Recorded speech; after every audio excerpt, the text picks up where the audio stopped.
Today, in my first ever YouTube video ever, and after literally over a year of saying that I would, I am finally going to share with you my process for developing color film at home. Maybe you're here because you're already familiar with my work on Instagram, or maybe you've never seen me or my work ever before in your entire life, in which case here are some examples of it, just so you can decide for yourself whether you actually want to spend the next 15 minutes listening to me or not.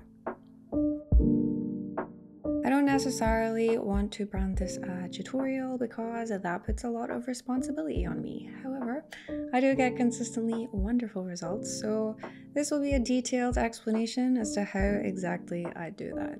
Enjoy!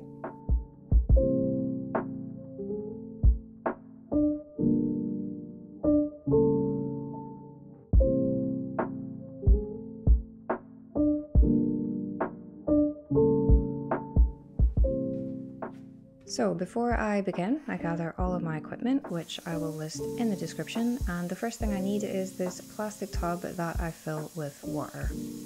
For color developing, the chemicals need to be at 39 degrees Celsius, so to get them there, I put them in here, then I heat the water to 39 degrees, and that then brings the chemicals to the same temperature.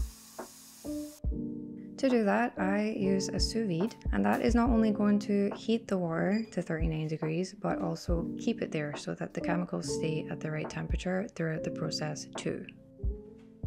For the chemicals, I have only ever used Cinestill's Color Simplified kit. They should ideally be stored in some sort of dark, airtight bottle. For example, I use these amber bottles for the developer and blix, but I only had two, so I put the stabiliser in a wine bottle with the intention of changing it, and then I did not. But it works.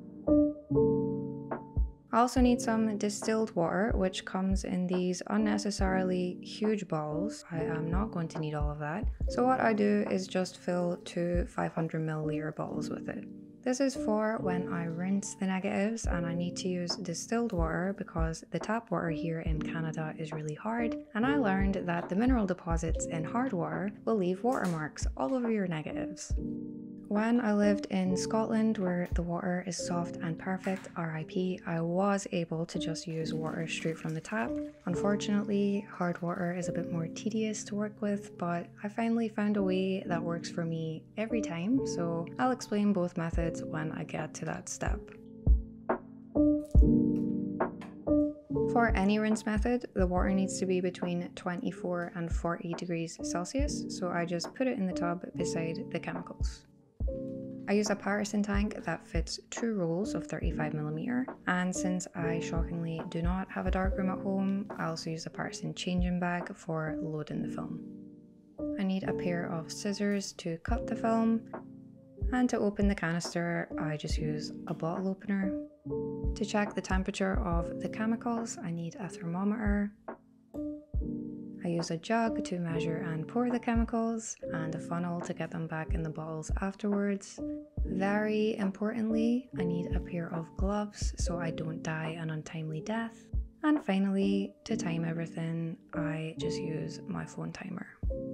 Once I have all of that ready, I set the sous vide to heat the water to 39 degrees, which, like I said, will heat the chemicals to 39 degrees. This takes a while, so I load my film while I wait. For me, loading the film was probably the hardest thing to learn, especially doing it blind inside a changing bag, so I recommend practicing first a lot in daylight with already developed negatives. For example, I'm just going to demonstrate with an old test roll. So you can get a special tool specifically for retrieving film from the canister, but I have always just used this bottle opener and it works perfectly.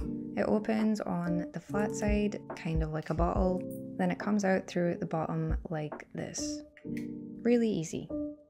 Obviously, when I do this for real, I do not get my fingerprints all over the film. Since this is just a demonstration, you're going to pretend you don't see that.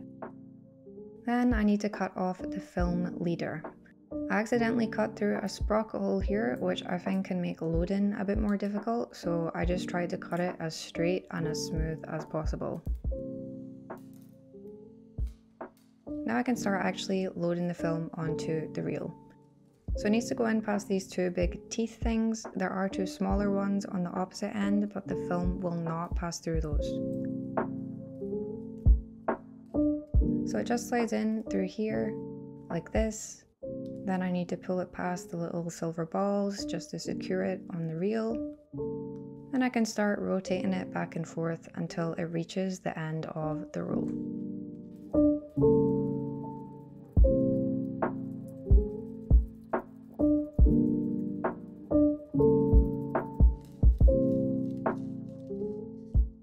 Once I get to the end, I just cut it off with the scissors.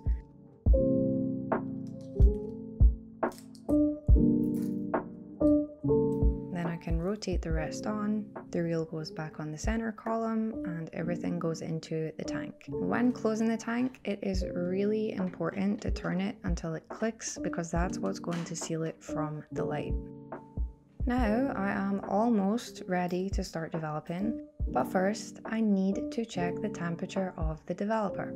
Maybe this is obvious to everyone else on Earth, but just because the water has reached 39 degrees does not mean the chemicals have too. They take much longer. So when it is at 39 degrees, then I can start developing.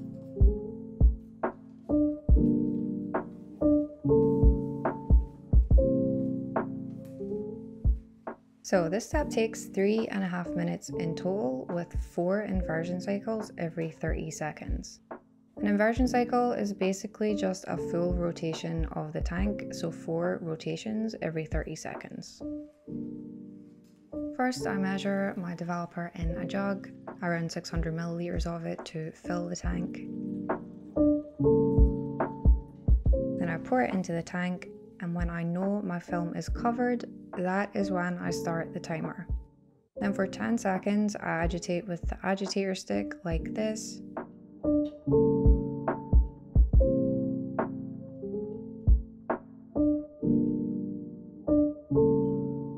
After those 10 seconds, I put the lid on the tank and then put it in the tub of warm water to make sure the developer inside the tank stays at 39 degrees. Then, like I said, every 30 seconds after that, I take the tank out of the water and do 4 inversion cycles, just like this.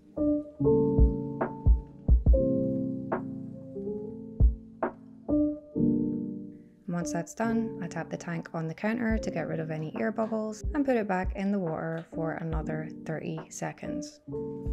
Before my final inversions, I prepare the blix in the jug just so I can pour it straight in as soon as the developer is out.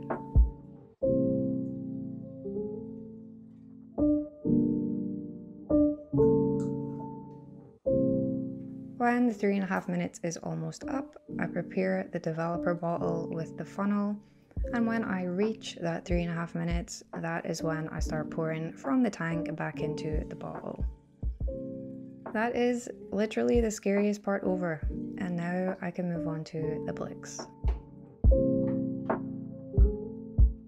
This step is basically exactly the same as the last one, only it's for a total of 8 minutes. So I pour the blix into the tank, start the timer, agitate with the agitator stick for 10 seconds, exactly like before.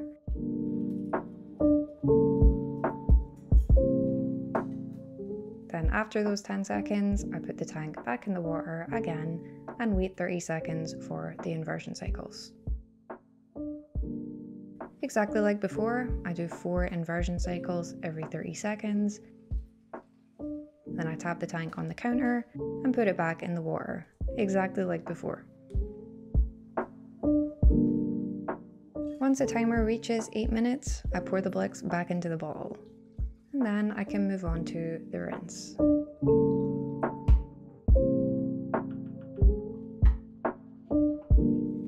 For this step, I basically fill and empty the tank 4 times, but the first 2 times I just use jugs of water from the tub. So I fill the tank with 1 jug from the tub, do 5 inversions, and then pour the water down the sink. Then I fill the tank with a 2nd jug from the tub, do 10 inversions, and pour that down the sink too. For each bottle of distilled water, I do 15 inversions. So that's 5, 10, then 2 sets of 15 inversions. So even though the tap water is hard here, I find that using distilled water for the second half of the rinse only, coupled with the next step, the stabiliser, which I will get to, seems to be enough. I don't know the science behind it, but I do know that it works for me, and I don't need to use 2 litres of distilled water every time I develop, which is great. As for soft water, I used to literally just run tap water over the tank for 3 minutes. I just had to make sure it was between 24 and 40 degrees. Depressingly easy. Once I'm done with the rinse, the next step is the stabiliser, and it is technically optional, but it's at least half, if not more, of what I've found helps a lot with watermarks.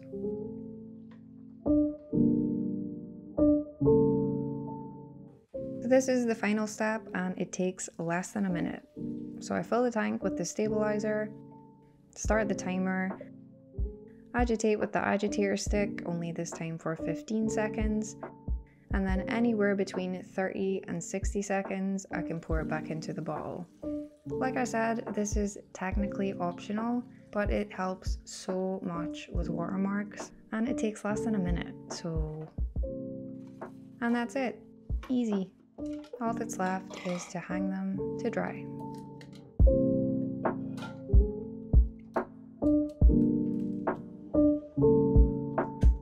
There are really a lot of ways you can hang your film to dry.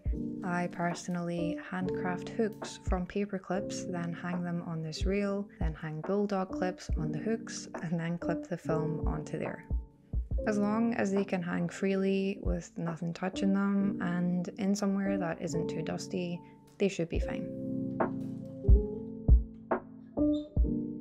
I would recommend leaving the negatives to dry, ideally overnight, but if not, then for at least 6 or 7 hours. I have been impatient so many times in the past, and every time I say it'll be fine, and it's never fine. Every time I end up with tiny specks of water all over my scans that are extremely annoying to get rid of in Photoshop, so just don't do it, it's not worth it. That is my final piece of advice for you. This is the end of my first ever YouTube video ever, not a tutorial, but if you do have any questions, please feel free to ask me in the comments, and if you're feeling really generous, then maybe you could subscribe. Bye!